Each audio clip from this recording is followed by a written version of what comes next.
Salut les terriens. Salut les terriens. Bienvenue dans votre talk du samedi soir. Bonsoir.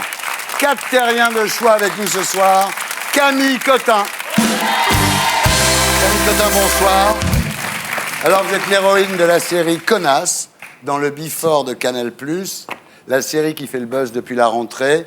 Vous y jouez une fille qui dit tout, sans aucun filtre, et qui se fout totalement de ce que les autres pensent. C'est un peu Nadine Morano, non? Il y a un peu d'elle. Pascal Obispo. Pascal Obispo, bonsoir. Bonsoir. Vous êtes ici ce soir pour un livre coup de poing intitulé « Arrêtez de m'appeler Pascal Obistro », dans lequel vous affirmez votre exaspération devant ce jeu de mots pourri. Exactement, oui. Laurent Wauquiez. Laurent Wauquiez, bonsoir. Vous êtes maire du Puy-en-Velay, député de la Haute-Loire, vice-président de l'UMP. On dit que la seule chance de l'UMP pour s'en sortir, ça serait d'être racheté par le Qatar, c'est vrai? Ça porte chance au PSG. Hein. Et Jean-Luc Reichmann. Jean-Luc Reichmann, bonsoir.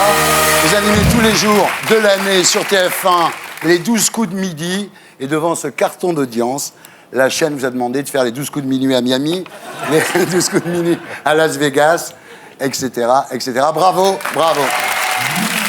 En P3, après le zapping et Gaspard Proust, nous accueillerons notre terrien du samedi 20h ce soir, Eric Schneider, qui nous racontera comment le même hôpital a réussi à guérir son cancer et celui de son fils. Voilà, nous sommes ensemble sur Terre jusqu'à 20h25 avec les Gréments de Fortune.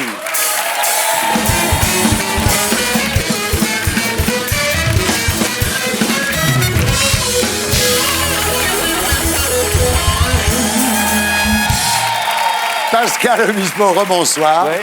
Alors, pas de bonnet, là. Non, je fais attention quand je viens ici. Ouais. Ah ouais? Ouais. Porter des moufles, non? Pour le piano, c'est emmerdant. Les mitaines. Ah, des mitaines. Les mitaines, oui, mais New Wave. D'accord. Voilà. Alors, Pascal, à part l'argent, la célébrité, les filles, les caisses, la drogue, qu'est-ce qui vous a donné envie de devenir chanteur? Le chanteur de Marquis de Sade. Philippe Pascal. Ouais, c'était le groupe à Rennes quand on allait au Transmusical et on était complètement fans de ces groupes-là. Et voilà. À Rennes, justement, vous avez quitté le sport pour la musique. Et vous déclarez il y avait beaucoup plus de nanas dans les concerts qu'autour des parquets de basket. Ouais. Alors, 30 ans de musique, 20 ans de carrière. Vous vous souvenez du premier morceau?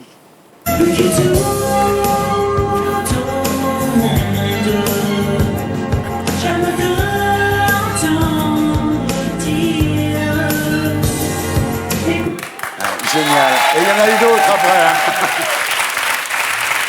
Alors, ça date de 1992. Hein. Vous vous rendez compte, vous avez chanté 3 fois plus longtemps que les Beatles. Ouais, mais bon, pas dans le monde.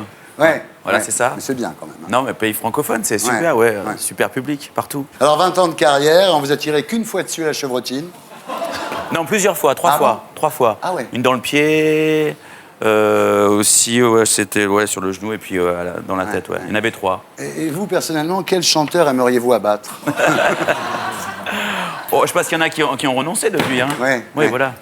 Alors, tout va bien pour vous, hein? Super. Chaque année, vous encaissez à peu près, avec la SACEM, le PIB de la Guinée, non? Je ne connais pas le PIB de la Guinée et je ne m'occupe pas d'argent puisque j'ai la chance de travailler avec ma mère et c'est ma mère qui s'occupe des sous. Et depuis le premier jour, depuis plus que tout au monde, je lui ai dit, écoute, voilà, je ne veux absolument pas savoir ce qui se passe. Moi, ce que je veux, c'est faire de la musique et être libre. Quelle est l'adresse de ta mère, s'il te plaît? Elle est riche, sa mère. À la SACEM. Je vais vous dire plus fort, je crois qu'on a le même comptable, la même comptable. Oui, non, mais c'est vrai. Bref. Vous passez votre mère aussi, Ça Jean-Luc? Je vous présente mon frère. Ça pollue. Ça pollue un peu trop, ça pollue l'esprit créatif. Bien sûr. Bah, bien sûr, mais c'est sûr, hein, c'est vrai. Et puis surtout, il y a une salle de concert qui porte désormais votre nom, la salle Pascal Obispo. Jure. Alors, attention, hein, c'est pas sur Broadway, c'est à Lalande de Fronsac. Dans le Médoc, c'est chez moi. Alors c'est facile à trouver, hein, la salle Pascal Obispo, c'est juste à côté de la bibliothèque Jennifer. Tu peux pas faire un break de batterie? Pas mal, ouais. Vous savez qu'ils vont donner le nom d'une niche fiscale à Florent Pagny. Alors, donc, cette année, vous avez sorti votre premier best-of après 20 ans de carrière, Millésime. Vous en avez vendu 200 000 exemplaires. Vous êtes l'un des derniers chanteurs français à pouvoir faire un best-of, hein, parce que j'ai acheté celui de Danny Briand, il a mis 12 fois Suzette, hein, quand même. Voilà, vous sortez votre nouvel album, Le Grand Amour. Le Grand Amour. Mais tu dis le grand amour, mais parce que tu crois pas, t'as l'air de... J'y crois, je le vis. Ouais, c'est ça, mais c'est Vous êtes important marié. d'en parler encore. C'est un truc essentiel. On regarde à quoi ça ressemble. Tous les âges, Marie,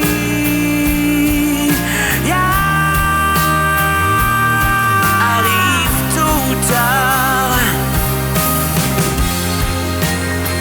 Cet Ave Maria sonnera mon départ. Voilà Pascal Obispo d'un Ave Maria, extrait de son nouvel album, Le Grand Amour. Clip réalisé par Pascal Obispo. Bravo. Merci beaucoup. Inspiration Mishima, La mort en été. Ouais. Voilà, mais ça se finit bien à la fin quand même. Alors vous avez déclaré, j'ai envie de faire des chansons populaires, c'est un choix artistique. Pour arriver à ce résultat, je ne calcule pas, il faut de la chance. Bah, on a tous un peu technique, nous les compositeurs, mais après c'est la magie avec le public. Ça se passe ou ça se passe pas. On peut pas savoir si on va rester 20 ans à la télé ou 20 ans sur scène. On sait pas quoi. Je pense que c'est un vrai travailleur, et plus on travaille, et plus on a de la chance, et plus on a la chance de travailler. Bravo. C'est un philosophe, Reichmann. Mais non, mais c'est ça. Hein. C'est bien, non? Il est venu chez moi au Puy-en-Velay. Ah ouais. Et ça a été le concert qui a eu le plus gros succès populaire. Ouais. Pendant 2 heures, il y a succession de mélodies, succession de tubes que le public chante non-stop. Et j'aime bien ce côté, j'assume de défendre la mélodie française. Bah Voilà, oui. je fais de la chanson pour les gens. C'est pas mal, non? Il fait des mélodies. Il en C'est faut. ce qu'il y a de plus dur, c'est d'écrire des mélodies. Hein, ça. Ouais, c'est dur. Et puis tu sais, Gainsbourg disait art mineur, mais quand on passe dans les petites villes, et dans les villages, dans les petites salles, on a l'impression qu'on a une fonction un peu majeure, en fait, parce que Ouais. les gens sont vraiment heureux Bien sûr. de nous voir, de chanter, et ça, c'est super important. Donc art mineur, mais fonction majeure, et j'assume ça vraiment. Alors Pascal, vous avez déclaré, je suis en train de me trouver. Vous trouvez comment, alors? Je me trouve mieux qu'il y a 20 ans, en tout cas. Ouais. J'assume plein de choses, et je suis, voilà. Les critiques de cet album ont été toutes positives, Ouais. et c'est vraiment, je sais, sans doute que, voilà, mes chansons sont peut-être meilleures qu'avant, je ne sais pas. Elles sont aussi bien qu'avant.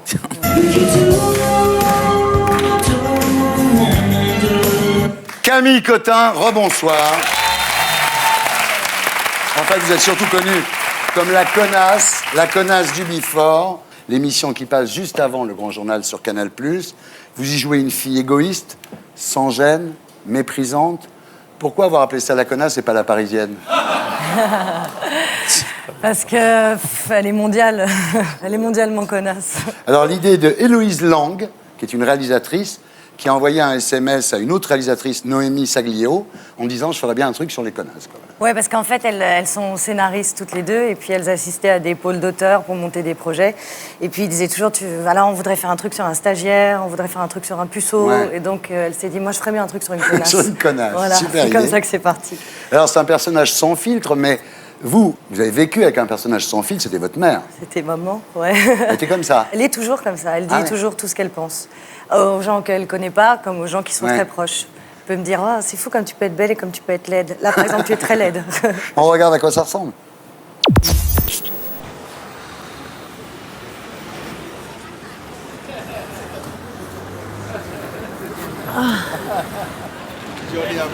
Excusez-moi, comme je suis enceinte. Monsieur, Merci qu'est-ce qu'elle fait la dame là?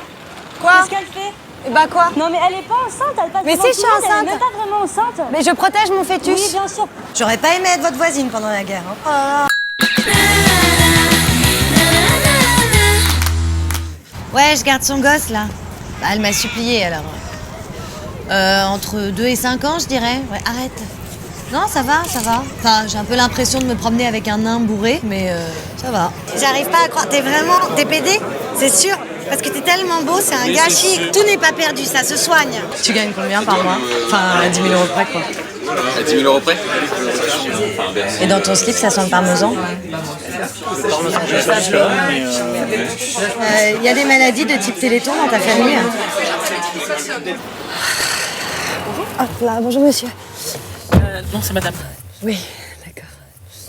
Par contre, j'ai un itinéraire préféré, donc dans 500 mètres, tournez à droite.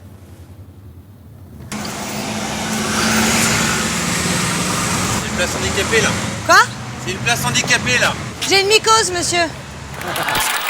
La connasse, c'est dans le before de Thomas Touroud avant le grand journal, tous les jours, sur Canal+. Alors, vous vous rendez compte, vous êtes devenu célèbre en jouant les connasses. Quelle formidable leçon de vie pour toutes les filles qui nous regardent, quand même. Alors, la série est basée sur le principe de la caméra cachée. Vous avez bien conscience que plus on va vous voir, plus ça va être difficile. Hein.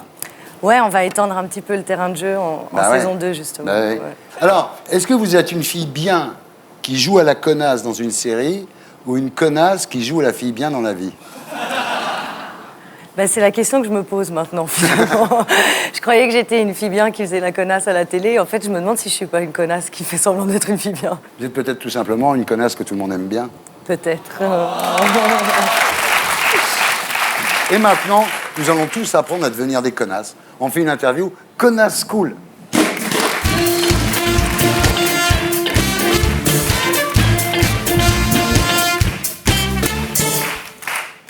Camille, qu'est-ce qu'une connasse dit à une vendeuse?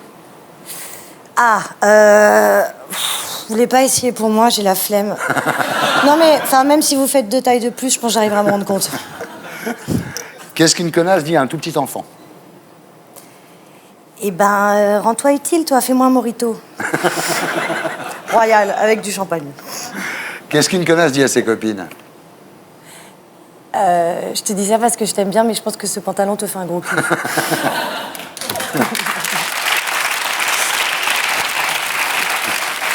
Qu'est-ce qu'une connasse dit à une vieille? Il faut en profiter, c'est le moment, là. Qu'est-ce qu'une connasse dit au lit? T'es dedans, là? Ah, c'est cool. Ah, ça a changé, les femmes. Qu'est-ce qu'une connasse dit au téléphone? Allô, ouais, je peux pas te parler. Qu'est-ce qu'une connasse dit à une autre connasse? Elle dit rien, elle fait... Qu'est-ce qu'une connasse dit chez Ardisson? Il arrive à quelle heure, Gaspard Proust? Voilà, c'était la peur de SNT. On se retrouve après la pub pour discuter de l'actualité de la Terre. À tout de suite.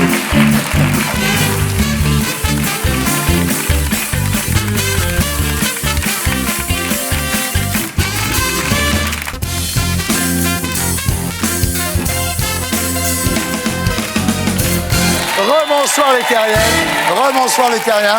Nous sommes toujours sur la Terre en compagnie de Camille Cotin,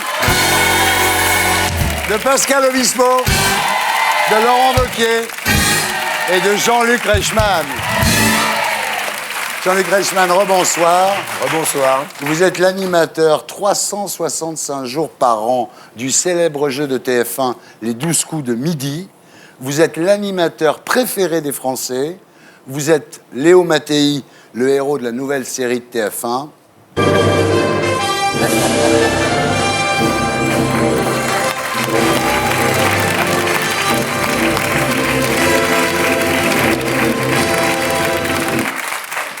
Et vous êtes ici ce soir pour répondre à la question que tout le monde se pose.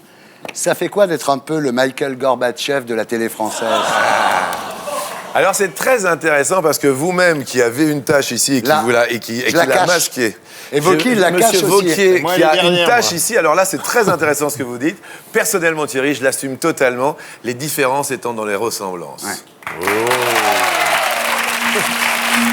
Comme c'est pas la première fois qu'on lui pose la question, à mon non. avis, il a la réponse. Non, mais non, j'ai pas du tout la réponse. Moi, j'ai la cicatrice, toi, Et tu vois, et je la voilà. cache pas. Ah, regarde, regardez. bien. Donc, et en même temps, voilà, j'assume. Allez, totalement. montre-la, toi, Ah, mais elle est tâche. sous le maquillage, la mienne. Attends, on va creuser. Alors, à vos débuts, vous cachiez cette tâche avec du maquillage et un jour, vous êtes dit, finalement, faut que tout le monde le voie. Oui, puis j'ai totalement assumé. C'était 6 mois, 1 an après mes débuts, et en disant, je me sens pas bien. Et j'ai dit non, je ne veux pas. Soit vous me prenez tel que je suis, soit j'arrêterai. Et à un moment Et donné... vous ont pris.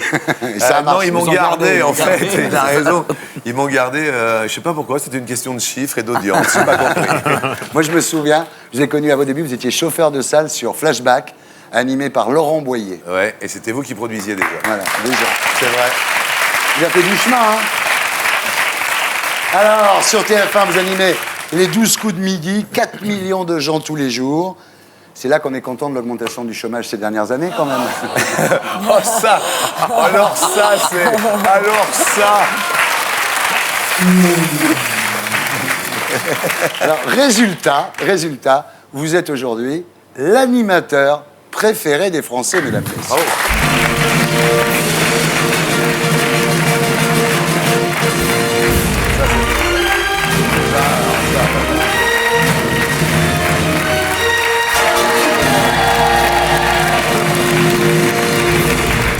Faut relativiser quand même, hein, tous les gens qui ont voté pour vous sont des gens qui ont élu François Hollande en même temps. Alors, vous avez déclaré « Occuper cette place est un signal fort. Ça me conforte dans l'idée qu'il faut surprendre les gens pour ne jamais lasser. » C'est Miss France qui écrit vos textes? On verra la nouvelle ce soir. D'accord. Vous m'expliquez comment on fait pour devenir l'animateur préféré des Français? Parce que moi, je suis même pas dans la liste. Moi, je suis 800e derrière Goebbels. Je suis même pas dans la liste. Qu'est-ce qu'il faut que je fasse? Mon leitmotiv, vous qui me connaissez un peu, ça a toujours été apprendre en s'amusant. Donc on apprend des choses le midi, on se remémore un petit peu pas mal de choses, et qui plus est, on s'amuse. Je crois que le positif envoie du positif, tout simplement. Il faudrait que je sois positif, alors. Oui, absolument. Bah, surtout vous. Hardisson, pas positif. Et puis, à partir de jeudi prochain, toujours sur TF1, vous êtes le héros de la nouvelle série policière Léo Mattei, Brigade des mineurs. C'est vrai que ça manquait une série policière sur TF1.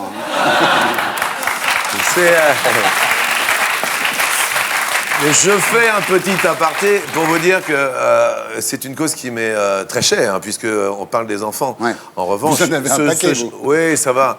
Je suis tout équipé de ce côté-là. Je trouve qu'à un moment donné, ce qui n'existe pas dans le genre, c'est la prévention pour les enfants. C'est-à-dire que le flic nous permet de faire passer des messages et des signaux qui sont forts. C'est pour ça qu'on a fait cette série. C'est une création. Avec votre compagne, en plus. Exactement. C'est une affaire de famille. En fait. Exactement. Ouais. Alors, c'est un rôle qui vous va bien. Vous avez déclaré dans Voici « J'adore les enfants, je supporte pas qu'on leur fasse du mal ». Enfin, c'est un peu la vie générale, à part Marc Dutroux, je crois que tout le monde est d'accord là-dessus. Non? Avec cette réflexion, on est un peu au bord du trou, Thierry. Ah. Et maintenant, mesdames, messieurs, la question de la housse. Ah, la question de la housse. Alors, Léo Mattei, c'est le vrai Jean-Luc Reichmann? Laurent Delamèche. Non, mais ça me ressemble, oui, puisqu'on l'a écrit pour Ouais. moi. Les auteurs ont écrit. Ouais. On s'est associé avec les excellents producteurs LGM. C'est du cinéma. Voilà, c'est vraiment pour être proche des enfants. Et une fois de plus, le premier épisode est sur une babysitter qui laisse le môme et qui se casse avec son copain pendant 1 heure. On retrouve le môme qui est empoisonné. Ça peut arriver à n'importe quel parent. Ah oui, c'est concernant. On regarde à quoi ça ressemble. Je m'appelle Léo Mattei. Je suis le commandant de la brigade de la protection de l'enfance. Votre fils a été empoisonné. Quoi? Mais quoi? Pourquoi ils m'ont fait ça? Ce gamin a un truc dans le regard, il doit nous cacher des choses. Et la meilleure façon de trouver, C'est de chercher. On n'a rien, aucune preuve, que des suppositions. Et tu crois que ça va arrêter Mattei? mon boulot, c'est de vous aider et de vous protéger. Je suis pas là pour te punir, tu sais. Je suis juste là pour essayer de savoir ce qui s'est passé. On ne te laissera pas tomber dans ton. Je serai la coquine. Voilà, Jean-Luc Reichmann, Léo Mattei, Brigade des mineurs. C'est jeudi prochain sur TF1. Bravo. Bravo, Jean-Luc. Le problème, c'est que d'après Christophe Carrière, qui travaille n'en touche pas à mon poste avec Cyril Hanouna, vous seriez un faux gentil. Regardez. Je pense que... Marqué Drucker, il prend de la coke toute la journée, il frappe ses chiens.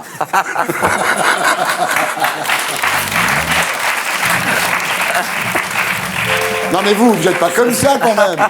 Michel, si vous nous écoutez. Il a l'habitude. Non, mais je sais pas ce que c'est qu'un faux gentil, qu'un vrai gentil, de toute manière. Je crois que le public, au bout d'un moment, voilà, il perce la vérité, je pense. On peut pas durer aussi longtemps comme ça. Laurent Wauquiez, rebonsoir. Bonsoir. Vous êtes ici ce soir Parce que j'avais une question importante à vous poser, regardez. C'est quoi cette position? J'ai jamais vu ça. C'est quoi? Vous avez déjà visité des usines de tourneurs de bois? Voilà, Non. ça ressemble à ça. Ah. Ça raidit la cravate quand même. Hein. Je suis d'ailleurs le seul à continuer à en porter. Hein. Oui. Alors, vous avez été ministre de la Recherche, Est-ce que vous avez trouvé? Je cherche encore. Mais si vous voulez m'aider, ça m'intéresse. des Affaires européennes, de l'emploi, porte-parole du gouvernement, 4 postes en 5 ans. C'est très suspect. Vous savez qu'avec un CV comme ça, personne ne vous engage. Hein. Il y a deux options. Hein. Soit je suis génial, mais tout le monde s'en est pas encore aperçu. Soit il y a un petit problème sur les nominations au gouvernement. Oui, ça, c'est ça. Et ça, c'est pas À expliqué. mon avis, c'est ça. Donc aujourd'hui, vous êtes vice-président de l'UMP, député de la Haute-Loire et maire du Puy-en-Velay, mesdames, messieurs.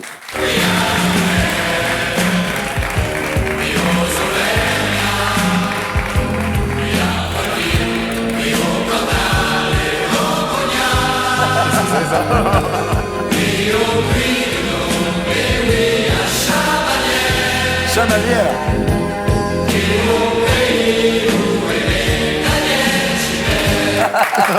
Eh oui. Alors, tu sais ce que c'est, ça? C'est We Are the World repris par Patrick Sébastien. C'est énorme, quoi. J'apprécie l'hommage. Alors, Laurent, en 2010, vous avez fondé la droite sociale. Alors, la droite sociale, c'est un peu un oxymore comme la force tranquille, quoi. Vous imaginez les verts pollueurs ou les communistes capitalistes, quoi. Eh ben, j'assume. Je pense qu'en France, on fait plus de social. Ouais. On verse des chèques, on achète le silence des gens, Ouais. on les aide pas à repartir. Et moi, ce pourquoi je plaide, c'est pas de l'assistanat, c'est l'insertion par le travail, c'est l'équilibre entre les droits et les devoirs. Mais je pense que la droite peut aussi faire du social intelligent. Le cancer de l'assistanat, c'est vous, ça? C'est social, ça? J'ai dit que l'expression, je la regrettais parce qu'elle n'était pas bonne, mais que le fond, je le maintiens. Les racines chrétiennes de la France, c'est social, ça? Ouais, ça n'a rien à voir, c'est juste une évidence. Enfin voilà, c'est notre histoire. Et c'est un pays laïque. Ça veut dire pas de communautarisme. Le communautarisme triomphant, c'est social, ça? Oui, le communautarisme triomphant, ça veut dire quoi? Ça veut dire en fait, plus personne se respecte, plus personne se supporte. C'est dans les piscines, on demande des horaires différenciés. Voilà, moi je suis contre ça. Je pense que la République, elle s'est construite sur la laïcité, c'est ce qu'il faut défendre. Jean-Luc? Je sais que Bernard Laporte, qui est un ami personnel, je lui ai dit, il y a M. Wauquiez qui est là, il m'a fait « c'est un beau mec Ouais. ». C'est tout ce que je vois. Et ouais, Alors, l'abrogation de la loi sur le mariage gay et lesbien, c'est social, ça? Je suis attaché à l'idée de ce qu'est une certaine conception de la famille, de la filiation. Je me suis battu contre cette loi. Je trouve assez faux cul d'aller ensuite expliquer, bon bah voilà, on ne reviendra pas contre. C'est mes convictions. Mais quand vous draguez Frédéric Mitterrand au Conseil des ministres, alors c'est quoi? Vous qui connaissez Thierry Frédéric Mitterrand, Très bien. vous savez très bien que si jamais on doit faire la liste de tous ces fantasmes, il va falloir écrire au moins 2 à 3 bouquins supplémentaires. Tu connais l'histoire? En plein Conseil des ministres, il y a Frédéric Mitterrand qui lui envoie pourquoi tu me regardes avec cet air langoureux? Pourquoi tu me regardes comme ça avec cet air langoureux? Et alors, qu'est-ce que vous répondez alors? Qu'est-ce que vous répondez? Parlez, monsieur Wauquiez, qu'est-ce que vous Je répondez? refuse de répondre à ces questions, monsieur Reichmann. C'est le secret du Conseil des ministres. Alors, vous dites que vous voulez en finir avec la droite de papa, mais c'est pas pour instaurer la droite de papy, non? Personne ne croit plus les politiques. Ouais. Il y a le problème de la corruption, qui touche une minorité de politiques, mais avec quand même des scandales à répétition. Donc il y a quand même des grands coups de nettoyage à faire. 2, il y a le fait qu'on tient des beaux discours et que les actes ensuite ne suivent pas. Et puis je pense on brasse toujours les mêmes idées depuis une éternité. J'essaye de renouveler tout ça. Ça veut dire d'abord plus d'intégrité. J'ai refusé par exemple de toucher la prime d'ancien ministre. Quelqu'un qui paume son emploi, le gouvernement ne lui verse pas une prime d'ancien. Non. Un ministre, il reçoit une prime d'ancien ministre. Monsieur Cahuzac touche cette prime d'ancien ministre. Oh là là! Eh ben oui, tout en ayant un compte pas géré par sa mère, mais en Suisse ou en Belgique. C'est pas toi! Ah non, moi je suis clean total. Écoutez, Laurent, on va faire une interview psy, je pense. Oh là!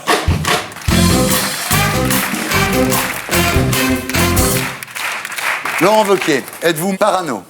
Parano, comme tout présentateur de télé, oui.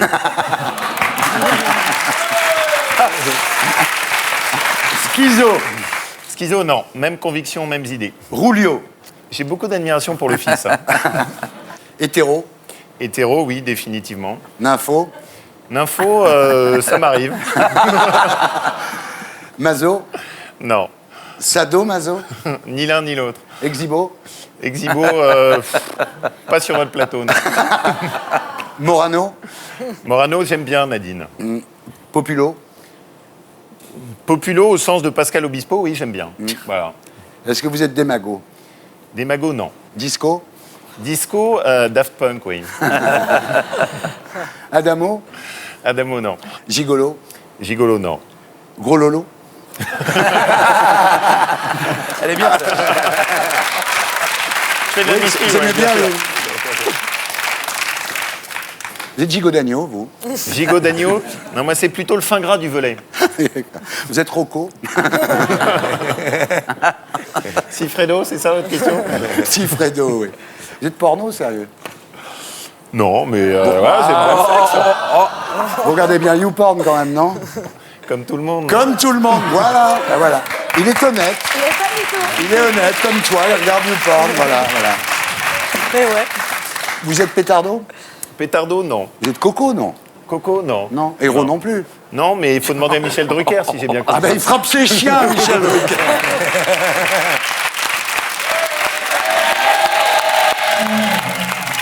On passe maintenant à l'actu de la Terre, avec l'édito de Blacko.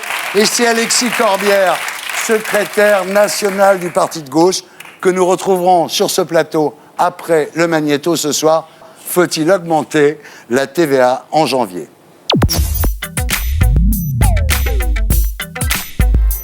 Faut-il augmenter la TVA? Je taxe soir et matin, je taxe sur mon chemin. De toute façon, dès qu'on augmente les impôts, ça fait des mécontents. Quand on taxe les plus riches, ils menacent de quitter la France. Quand on taxe les entreprises, les patrons se plaignent d'être des pigeons. Et quand on taxe la pollution, ce sont les routiers qui veulent bloquer le pays.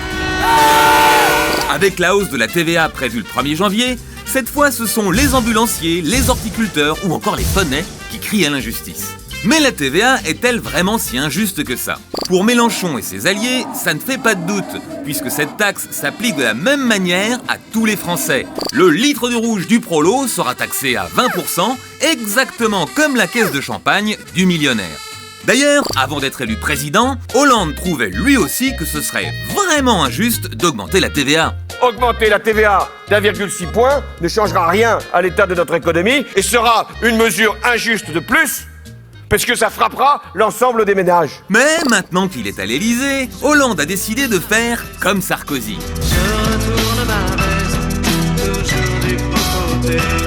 Même si c'est injuste d'augmenter la TVA, c'est tout de même bien pratique. D'une part, ça rapporte énormément, puisqu'il suffit d'augmenter la TVA de 1% pour encaisser près de 6 milliards de recettes fiscales. D'autre part, c'est relativement indolore, puisqu'en augmentant de 1% le prix de tout ce qu'on achète, on n'a pas vraiment l'impression d'une grosse augmentation d'impôts. Alors, après tout, est-ce que c'est vraiment si injuste que ça d'augmenter la TVA? Mélenchon prétend que cette taxe rappelle l'Ancien Régime. Non à cet impôt d'Ancien Régime! Quand on taxait les pauvres paysans pour financer le train de vie de la noblesse. En réalité, ça se discute, car aujourd'hui, la France est championne du monde des dépenses sociales. Notre pays consacre un tiers de son PIB pour aider les chômeurs, les retraités, les malades ou les pauvres. Et qui est-ce qui paye? Eh bien, à eux seuls, les 10% de Français les plus riches payent 80% de l'impôt sur le revenu. En France, on déteste les riches. Il ne faut pas lâcher prise! En attendant, heureusement qu'ils sont là pour remplir les caisses de l'État-providence. Voilà, c'était l'édito de Blacko, mise en image par Julien Grappe. Bravo Julien, bravo. Alexis Corbière, bonsoir. Vous êtes conseiller de Paris, secrétaire national du parti de gauche. Bienvenue parmi nous. Merci. Alors, faut-il augmenter la TVA en janvier? Alexis Corbière, dimanche dernier, le Front de gauche manifestait contre l'augmentation de la TVA.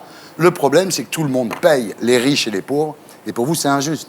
Parce que vous dites que pour une famille de 4 personnes, finalement, c'est 428 € par an en plus. Voilà. Alors, ce qu'il y a de scandaleux, c'est que des études démontrent que les 10% des familles les plus pauvres, pour elles, à la fin de l'année, ce qu'elles ont versé à la TVA, ça représente 8 à 9%. Mais pour les 10% des gens les plus riches, ça représente que 3%. Et on voit bien que cette augmentation, elle va frapper particulièrement les milieux populaires. Est-ce que vous savez, par exemple, que tout va augmenter, le prix des vêtements, par exemple, le prix du camping, qui est vraiment quelque chose de populaire, les médicaments non remboursés, etc. Et donc, c'est directement les milieux populaires qui vont financer. Pourquoi ? Pour rembourser, en quelque sorte, le cadeau qui a été fait, selon nous, aux entreprises de manière indistincte. Le CICE. Le CICE, 20 milliards. Et ça va bénéficier d'entreprises qui ne sont même pas soumises à la concurrence internationale. Ouais. Par exemple, la grande distribution, quand vous allez chez Carrefour, franchement, c'est pas soumis à la concurrence internationale. Si vous trouvez des prix trop importants, vous n'allez pas aller à l'étranger. Bon, c'est injuste. Et après, il y a un problème démocratique, c'est que bon sang. Il y a un argument qui avait été dit fort par Hollande.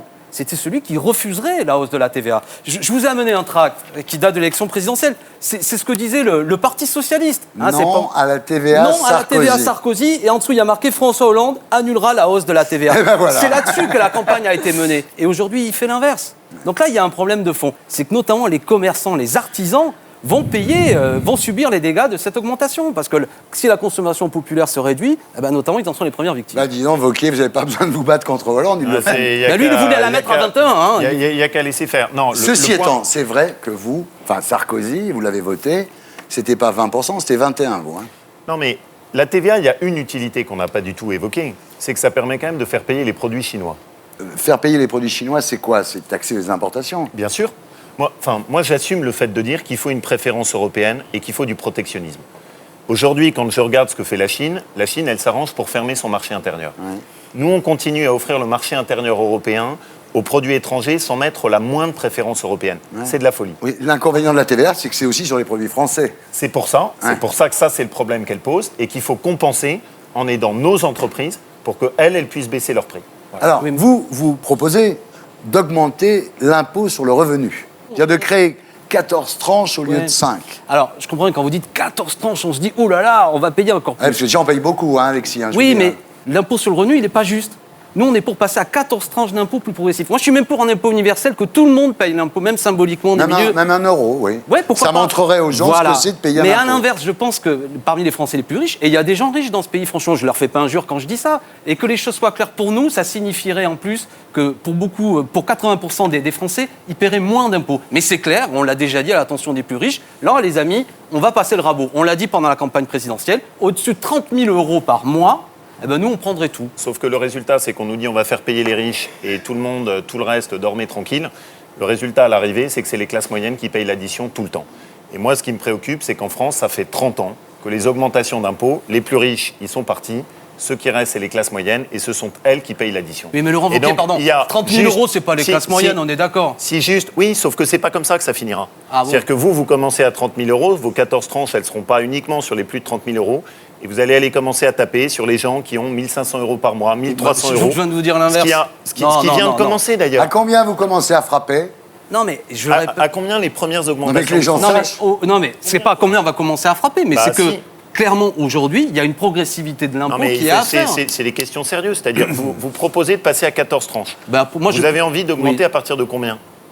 Dans vos propositions. Mais à partir de 11 ou 12e tranche, on ne peut pas en discuter comme ça, mais à partir de 11 ou 12e tranche, qu'est-ce que vous voulez que je vous dise ? Précisément parce que quand on parle d'augmentation d'impôts, c'est jamais clair, que moi je me méfie, parce qu'à l'arrivée, je sais qu'ils payent l'addition. Revenons à des principes, parce qu'après, je ne veux pas que tout le monde se sente directement visé, mais quand même comprenne ce que je fais. Parce qu'il y a des règles à fixer. Quand par exemple, nous on dit pas d'écart de salaire de 1 à 20, c'est ça l'idée des 30 000 euros, d'où ça sort. C'est que si le salaire minimum, il est autour de 1 200, 1 500 euros, multiplié par 20, on monte à 30 000.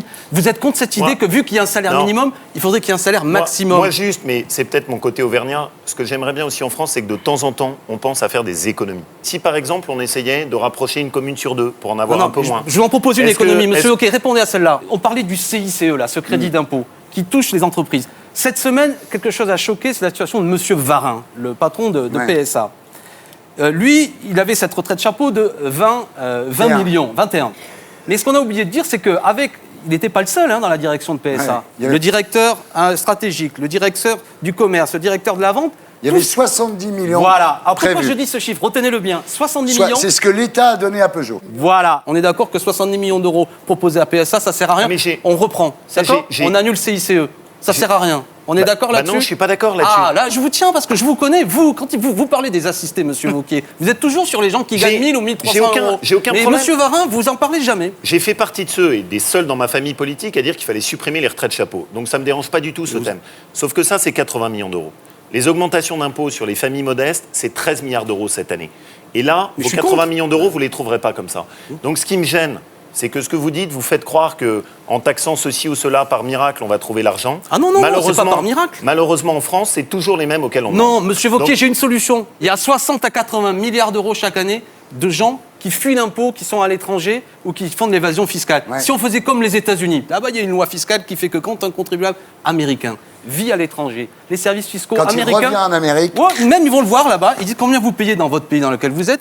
Et si vous payez moins que ce que vous devriez payer aux États-Unis, Payez la eh différence. bien on fait payer la différence. Ça rapporterait, selon vous, vous savez, c'est un rapport parlementaire, entre 60 et 80 millions d'euros. C'est intéressant, ça. Je vais vous dire, moi, j'ai On le même fait. une autre proposition. Est-ce que ça vous intéresse ou non? Allez-y. Oui. C'est qu'en France, on a beaucoup d'hypocrisie. On accepte que les gens aillent vivre à l'extérieur et il faut remercier des gens comme Pascal Obispo qui, eux, font le choix de rester en France. Il faut Bravo, le dire quand même. Tout le monde t'adore. Sauf que ce qu'on leur dit en On contrepartie... est restés en France tous les deux, on s'appelle aussi. TV1, TV Artiste. Vous voyez, Bon, donnez votre piste alors. Sur l'exil fiscal, là où on est complètement hypocrite, on accepte que les gens payent leurs impôts en Suisse et qu'ils continuent à vivre la moitié de l'année en France. Ouais. Ce qui serait beaucoup plus radical, c'est de faire sur le modèle américain. Si vous passez plus de 3 mois sur le territoire français, vous payez vos impôts en France. Ça peut être une piste sur laquelle on peut peut-être Très bien. retrouver. Alors, Jean-Luc Reichmann, vous en pensez quoi? Non, c'était assez rigolo parce que vous parlez donc des tennisman, par exemple, qui sont tous en Suisse, et j'avais le sentiment d'être entre Federer et Nadal pendant toute la journée. Je trouvais ça très intéressant. Voilà ce que j'en pense.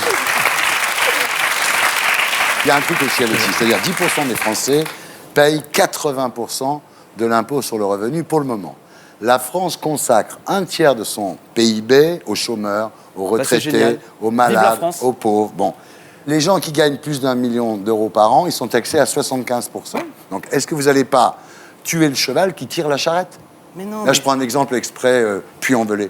Oui, mais déjà, vive la France. Je veux dire, moi, je suis fier d'habiter dans un pays dans lequel il y a de la solidarité. Moi, l'assistanat, je supporte pas ce mot. J'appelle ça la Il y a solidarité. des gens qui préfèrent être au RSA plutôt qu'aller bosser, parce que la différence, elle n'est pas énorme. Oui, Vous mais le savez. très Vous bien. le savez, ça, quand même. Est-ce qu'en même temps, c'est normal aujourd'hui que prospèrent nombre de cabinets d'avocats qui font de l'optimisation fiscale et qui, notamment, nombre de gens qui sont assez fortunés, ont la possibilité, notamment parce qu'ils ont les moyens de payer des gens qui vont leur permettre de contourner l'impôt. Ça me choque dans un pays. Il faut arrêter la démagogie. La France n'a jamais été aussi riche. Mais les injustices n'ont jamais été aussi fortes. C'est ça le fond du problème. Camille, vous en pensez quoi de tout ça? Moi, c'est un de mes premiers plateaux télé, donc débat sur la hausse de la TVA. Moi, je pense que vous avez dit, on va bien lui fermer sa gueule à la connasse. Bravo.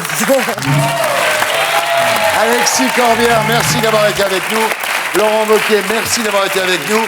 Voilà, c'était la P2 de SLT. On se retrouve après la pub avec le zapping, Gaspard Proust et notre terrien du samedi 20h. Ce soir, Eric Schneider qui nous racontera comment le même hôpital a réussi à guérir son cancer et celui de son fils. A tout de suite.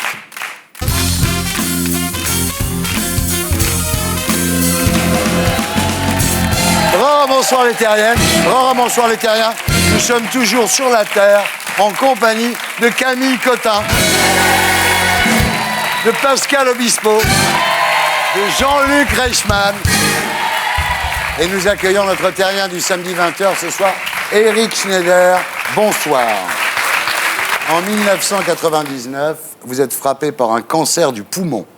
Vous vous en sortez in extremis grâce aux équipes de l'Institut Gustave Roussy. 12 ans plus tard, c'est votre fils, Théo, 3 ans, qui est victime d'une tumeur au cerveau. À nouveau, les équipes médicales de Gustave Roussy parviennent à vaincre la maladie. Aujourd'hui, pour remercier l'hôpital et ses équipes, vous avez décidé de relier Marseille à Paris en courant. Vous nous raconterez votre histoire à 20h. Dans un instant, Gaspard Proust, mais d'abord, le zapping. C'était le zapping. J'accueille maintenant Gaspard Proust pour « Elle est pas belle, la vie ».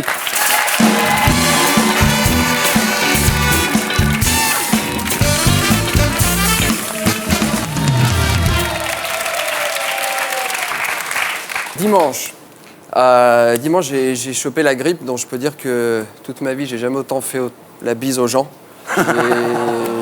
Ah ouais, je suis un peu déçu. D'habitude, j'ai un herpès en même temps et ça m'a bloqué. Bon, on est généreux, on l'est pas. Enfin bon, quoi de neuf? Plein de trucs extraordinaires cette semaine. L'éducation nationale. Alors, selon le classement de la PISA, en termes de scolarité, on est nul. Ouais. On est vraiment...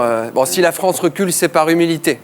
On ne veut pas humilier par notre niveau scolaire les pays dont on va finir par rejoindre le niveau de vie. Le problème, en fait, c'est le niveau des profs. Ouais. On a trouvé un prof qui a eu une moyenne de 4 sur 20 à ses examens de prof. Pour peu que le mec ait eu 18 en travaux manuels et 16 en flûte à bec, t'as une petite idée de ses notes en maths, quoi. Tu lui dis... le principe de l'école, c'est que c'est le prof qui apprend aux gosses, pas l'inverse. Alors avec une moyenne pareille, tu m'étonnes que les profs refont plusieurs fois la même année. C'est pas par choix, c'est juste pour finir par comprendre ce qu'ils enseignent.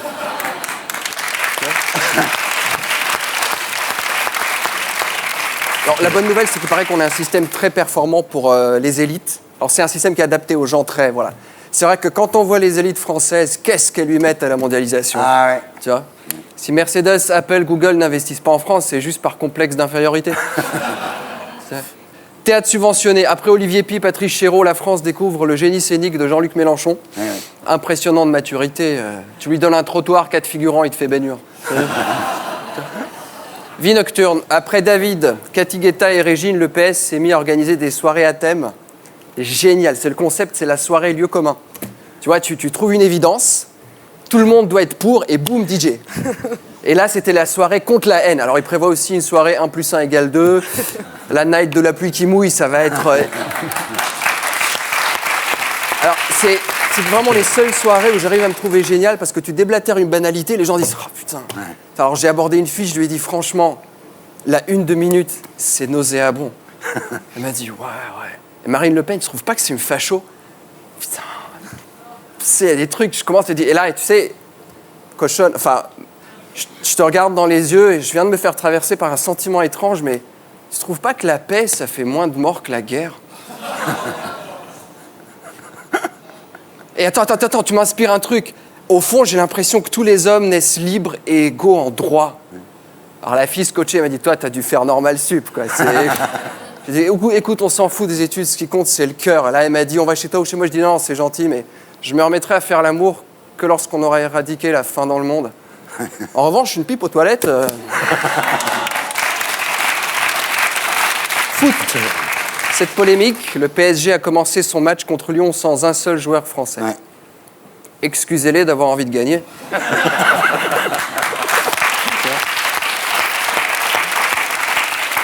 Sondage. Alors, on sent que c'est l'hiver. On parle déjà de la bouffe qui colle à l'estomac. S'il fait froid, les frimas. Le rein de Chirac, la prostate de Hollande. Oh oui, moi je suis inquiet. Hollande, où il en est, essayer de faire du buzz avec un abat, il aurait pu trouver un morceau noble, quoi. J'ai mal aux abdos. C'est une opération de prostate qui a soulevé beaucoup de questions. C'est un phénomène. Il paraît que c'est la première prostate qui arrive à fonctionner sans testicules.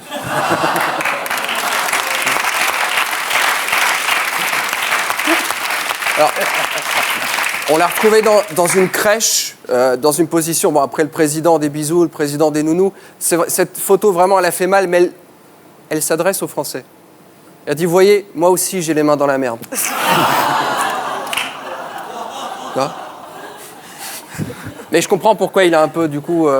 c'est pas le surpoids, c'est les oreillons, parce qu'à force de faire des crèches...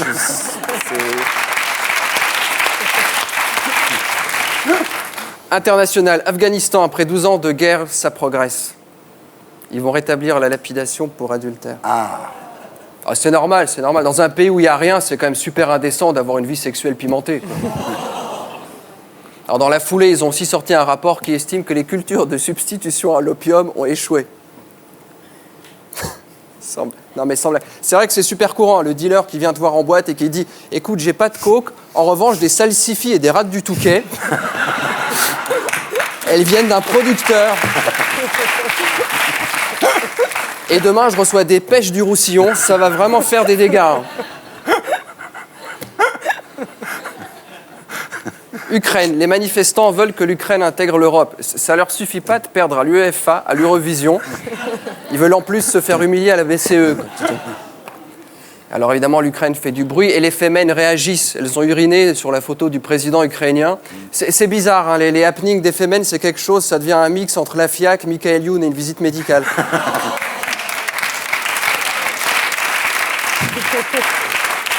Sexe. En matière de passé sexuel, les hommes déplorent les occasions manquées et les femmes les expériences décevantes. C'est tellement vrai. Je me souviendrai toujours de ce moment où elle a claqué la porte quand j'ai fait rentrer l'âne dans la chambre.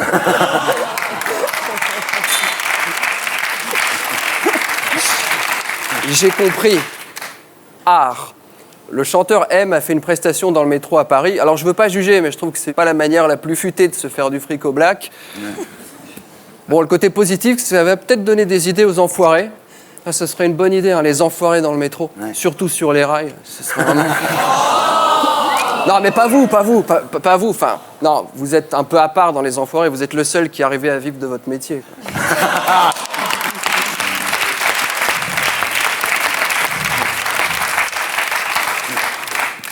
Bonne nouvelle.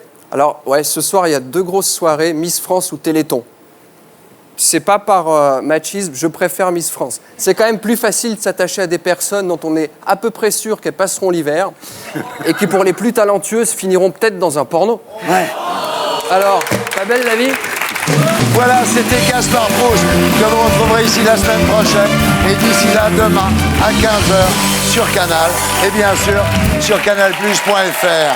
Terrien. Vous aussi, vous pouvez suivre l'actu de l'émission et réagir sur Twitter via le compte Les Terriens et le hashtag SLT. On passe maintenant à notre Terrien du samedi 20h.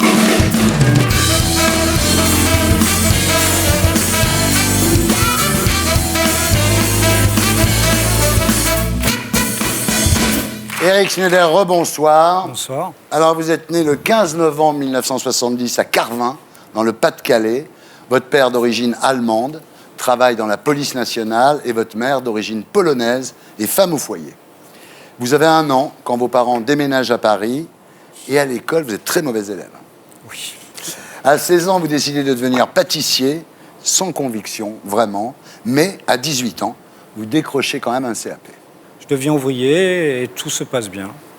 Alors, votre truc à vous, c'est le sport, hein? Tout à fait. Vous commencez avec le foot, Oui. ensuite vous passez au basket. Oui, au basket sans club. Ouais. Le but, c'est de trouver minimum 3 copains. Ouais. On fait des 2 contre 2, ce qu'on appelle le streetball, et puis on passe des après-midi à jouer, et... tout simplement. Alors, à 18 ans, vous sentez le roi du monde, hein? Tout va bien, vous avez une petite moto. Une 50 XP LC. Oh là là là. Ouais. Et un jour, vous allez faire vos courses dans un supermarché à Boulogne, sur votre petit bolide, et entre 2 rayons, vous croisez une jeune fille qui s'appelle Laure, et là, c'est le coup de foudre. Hein. Oui, ça fait 24 ans, je crois qu'on reste ensemble. Ah ouais. Donc c'est vraiment un coup de foudre. Je crois que c'est pire que ça. Mais... Ouais. C'est un coup de massue. C'était la bonne. C'était la bonne. Alors, vous installez tous les deux dans une chambre de 15 mètres carrés à Neuilly. Ensuite, appartement à Clamart. Vous trouvez un nouvel emploi de pâtissier. Vous faites un enfant, oui. Jordan. Et là, au mois d'avril 1998, vous ressentez une immense fatigue. Alors, comme à l'époque, vous travaillez la nuit, vous mettez ça sur le compte de vos horaires. Tout à fait. Je suis dans un état de très, très grosse fatigue. Oui. Oui, parce que par exemple, pour aller chercher votre fils à l'école, d'habitude, il vous faut 5 minutes. Là, il vous faut 25 minutes. Oui, 20-25 minutes à peu près. Très fatigué. Ouais. Alors finalement, devant l'insistance de votre femme, vous allez aux urgences, vous dites pour lui faire plaisir, hein, vraiment. Prise de sang, radio des poumons, petite tache sur le poumon. Tout le monde pense à une tuberculose, jusqu'au jour où on vous fait une biopsie, et là, c'est cancer du poumon. Oui, au départ, on annonce ça à ma femme entre 2 couloirs. Oui, il dit, c'est ce qu'il a, votre mari, non?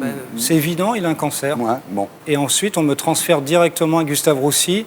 C'est le premier centre européen de cancérologie. Là, le problème, c'est que vous avez contracté un staphylocoque doré, et il faut le détruire avant de commencer le traitement. Donc pendant 10 jours, on vous soigne le staphylocoque doré, mais pendant ce temps-là, la tumeur grossit à vue d'œil. Je marche, je suis à peu près en forme, on va dire, à peu près. Mais je ne comprends pas pourquoi on me met en réanimation. En fin de compte, les médecins avaient tout anticipé. Alors, les médecins les plus optimistes à l'époque vous donnent 3 mois d'espérance de vie. À moi, non, on ne me le dit pas. Très franchement, on ne me le dit pas. Ma femme me rend visite 2 fois par jour. Elle a un courage exceptionnel. Et entre la visite du matin et du soir, on lui annonce qu'il me reste 3 mois d'espérance de vie. Forcément, elle ne me dit rien, elle garde le sourire. Chaque visite est faite avec le sourire, comme si tout allait bien, pratiquement. Ouais, 3 mois, il vous reste à ce moment-là. Alors, finalement, le staphylocoque doré est éradiqué, la chimio commence, et là, évidemment, en premier cycle, vous ne perdez pas vos cheveux, vous êtes contente. Je suis un petit con à l'époque, quoi, tout simplement. Et l'humilité, franchement, je n'en ai pas beaucoup. Et je vois les aides-soignants, je leur dis, vous voyez votre chimio, franchement, la première cure facile, même les cheveux ne tombent pas avec moi. Ça s'avère être autrement après. Deuxième cycle, vous les perdez partout. Tout à fait. Vous perdez 22 kilos quand même. Hein. Ouais. Et là, dans vos délires morphiniques, parce qu'on vous donne de la morphine évidemment. Je suis shooté à la morphine. Vous mélangez l'hôpital, la prison, enfin vous ne savez plus du tout où vous êtes. Hein. On mélange tout. Gustave Roussy me sauve de 3 arrêts cardiaques. Il me réanime à chaque fois. Ensuite, je fais une embolie cérébrale, c'est-à-dire un caillot de sang qui monte au cerveau, et je deviens paralysé de tout le côté droit. Grâce à leur soutien, je garde espoir. Très franchement, le mérite vient aux gens qui m'ont sauvé et surtout à mon épouse. Ouais. Alors finalement, bon, les contrôles finissent par être OK, vous remettez au sport, pas au basket, hein, au jogging. Non, tout simplement, le basketball, on reçoit des coups de coude sur le thorax, sur les dents. Donc on évite. C'est pas possible. Alors avec le jogging, vous commencez à récupérer et vous finissez par participer au semi-marathon de Boulogne, 21 km. Hein. Ça a été un plaisir immense. Je ne peux pas vous le décrire. C'est un sentiment de liberté impressionnant. Quand vous arrivez au bout du marathon, vous êtes en pleurs quand même. Hein. C'est super dur. Oui, très franchement, oui. Alors là, vous décidez avec votre femme de vous installer dans le Midi, au soleil avant la retraite, ce qui n'est pas con. Oui, après, j'ai connu à l'époque déjà tellement de gens rêver d'une vie qu'ils ne prennent pas en main. On rêve du soleil, si je peux, je ferai. Honnêtement, il faut vivre sa vie, quoi. Après ce qui vous est arrivé, vous voulez vivre votre vie. Vous vous fixez dans un petit village provençal, à 35 km de Marseille. C'est Émereuil. Et bientôt, vous faites un vrai marathon, 42 km. Je ne sais pas ce qui m'a pris ce jour-là. Mais je me suis lancé un défi de plus. Je me suis dit, après 10 mois de rééducation, tu as réussi à courir un semi. Tout le monde te parle de marathon. Allez, il faut essayer. Au moins une fois dans sa vie, essaye de courir un marathon. 42 km quand même. Et bientôt, vous faites un nouvel enfant, Théo. Alors l'enfant est très sensible, très émotif. Quand on le gronde, il reste figé. Et à l'époque, vous ne savez pas en fait qu'il s'agit des prémices d'une crise d'épilepsie. Ah, si j'avais su. Si j'avais su. Il rentre de l'école avec une bosse au-dessus de l'oreille. Comme tout enfant de 3 ans, il est en école maternelle. On se dit qu'il a reçu un coup. Et il est très sensible. Donc, à chaque fois qu'on le gronde, je suis vraiment un papa poule. Je le gronde très rarement. Et à chaque fois que je le gronde, vu qu'il est émotif, il reste souvent figé, avec les yeux un peu droits, fixes. Tous les médecins me disent, après coup, c'est évident, c'était des crises d'épilepsie. Mais quand on est parent... Sur le moment, on ne sait pas, bien sûr. Enfin, bientôt, il est en proie à des crises de convulsions. Tout à fait. Alors, vous l'amenez à l'hôpital et là, deuxième coup de massue, Théo a une tumeur au cerveau. Là, c'est vraiment un coup de massue. Ah, là, c'est hard. J'aurais préféré, mais la vie est ainsi faite, re-signer 2, 3, 4 fois le cancer pour ma petite personne. Un enfant malade, il n'y a rien de plus terrible, très honnêtement. Alors, l'opération de Théo va durer 7 heures. Le chirurgien de l'hôpital de la Timone à Marseille enlève la tumeur, mais quand vous lui parlez de risque de récidive, vous découvrez qu'en fait, il n'en sait rien. Et là, à nouveau, vous vous tournez vers l'hôpital Gustave Roussy à Villejuif. Et quand vous arrivez avec Théo à Gustave Roussy, on vous dit il faut tout de suite réopérer. C'est tout à fait ça. Et ça sera fait avec succès. Oui. Voilà. Alors, l'hôpital Gustave Roussy vous a sauvé la vie, ainsi que celle de votre fils. Alors, pour leur rendre hommage et les remercier, Eric, à partir du 18 avril 2014, vous allez courir de Marseille à Villejuif, où vous arriverez le 8 mai. Vous allez faire un marathon par jour. Oui. 42 km par jour, 6 jours sur 7. Oui. Ça fait quand même 757 km en courant. Ce que je veux vous dire, Thierry, c'est que l'aventure humaine est plus importante que le défi sportif. Souvent, le chemin est bien plus beau que la destination. Alors l'argent récolté sur votre parcours sera donné à Gustave Roussy, évidemment. Pour le moment, il vous manque juste un partenaire pour un camping-car, quoi. Oui, bien entendu, et j'insiste là-dessus, je n'ai pas créé d'association. Tous les dons vont directement au premier centre européen de cancérologie. J'insiste lourdement, ni gloire ni argent, j'en ai pas besoin, très franchement.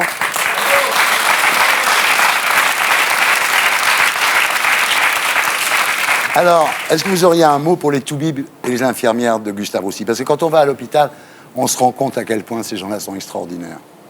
Moi, les infirmières, je les appelais à l'époque mes anges blancs. Un mot pour Laure? Laure, j'ai fait une grande rencontre dans ma vie, c'est elle. Et puis il y a Jordan et Théo. Viens Théo. Viens Théo, viens. Mets-toi sur les genoux de papa, Théo. Merci Jordan, merci beaucoup. Ça va? Alors, Gustave Roussy m'a permis de sauver ma vie, ensuite de m'offrir vraiment une seconde vie. Moi, tout ce que je vis, je fais du sursis depuis bientôt 15 ans. Ouais. En gros, je fais du rab. Donc, tout ce que j'ai fait ensuite est, à mes yeux, extraordinaire. Ça peut paraître prétentieux, mais j'ai un fils extraordinaire, une famille extraordinaire, et franchement, j'essaye de rendre service aux gens, c'est-à-dire j'essaye de collecter des dons. Pour rendre ce qu'on vous a donné. Et on m'a donné tellement. Merci de votre témoignage, Eric. Salut Théo, ça va? Voilà, c'était Salut les Terriens, votre talk du samedi soir, avec Camille Cotin, la connasse du Bifort de Thomas Touroud, et puis le fils du comique, au Théâtre Saint-Georges, de et avec, pas le mal, Pascal Obispo. L'album s'appelle Le Grand Amour, et le single d'un Ave Maria. Laurent Wauquiez, député de Haute-Loire, Jean-Luc Reichmann, Léo Mattei, Brigade des Mœurs. Ça commence jeudi 12. Hein, et d'ici là, évidemment, les 12 coups de midi. Alexis Corbière, du Parti de Gauche, Eric Schneider, merci de votre témoignage. N'oubliez pas, le sac à sapin d'handicap international, ça ne coûte que 5 € et vous faites du bien. Et je vais vous montrer un bouquin écrit par un des auteurs de Salut les Terriens, mon ami Stéphane Ribeiro. C'est vraiment drôle. Merci à tous ceux qui m'ont aidé à faire cette émission. Je vous laisse avec Roland. Rendez-vous ici la semaine prochaine. Et d'ici là, sur canalplus.fr, avec en bonus le top des vannes, l'édito de Blacko et Gaspard Proust. Salut les Terriens. Wipe the tears down from your southern eyes. They say Mandela's free, so step outside. Oh, Mandela Day.